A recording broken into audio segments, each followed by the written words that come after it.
Hello everybody, Suzanne Cummings with Dawning Visions Hypnosis, here to speak to you about whether you're being asked to do things in your workplace as a therapist that go against your values, your beliefs, and maybe even what you feel is safe for your patients. Because maybe, just maybe, you're being micromanaged by people who have never gone through the education you have no idea what the priorities may be in terms of the patients that you see and the amount of time necessary to see any given patient. Some of them might only need a few moments, and some of them might need a whole lot more time. But in any case, it's a really difficult situation when you're being asked to do things that you know are not in your patient's best interest, especially if you're a person who truly cares about the work that you're doing. I know that I have found myself in more than a few occasions when I had directors of programs that I was working at that had no understanding of what the true work was that we were doing with our patients. It was like they never went to get any kind of mental health licensure, which they needed to be in the positions they were in. They didn't understand that schizophrenics who are having a really hard time and need to be in a program where they had oversight meant that they probably needed someone to help them to do the things that they need to do, like clean the rooms, for example.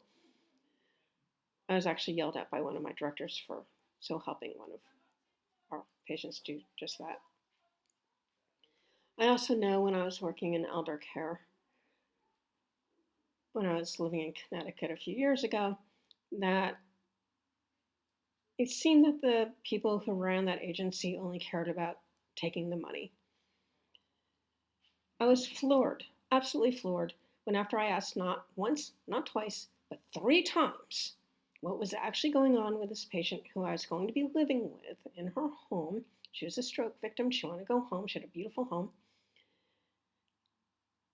To find out, when I was given the chore to bring her to our oncologist for cancer treatment, I never heard that she had any cancer after asking 3 times.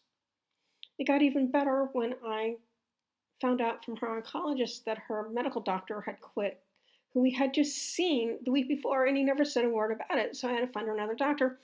So the day that I was going to take her to see the doctor, we're outside her home, and she collapsed. She had a minor heart attack. And then the agency nurses come over to check in on how everything is doing. She's resting in her bed. And they're going through the medications and just one after one. She doesn't need this. She doesn't need that. She doesn't need this. It was like they were going to put her in hospice, but they never talked to her about it. It's at that point I quit. We have to be able to act with integrity. We have to be able to use our best judgment based on the training and the experience that we have. And when that is not being respected in the workplaces in which we are employed, it's time to hand in a resignation letter and move on.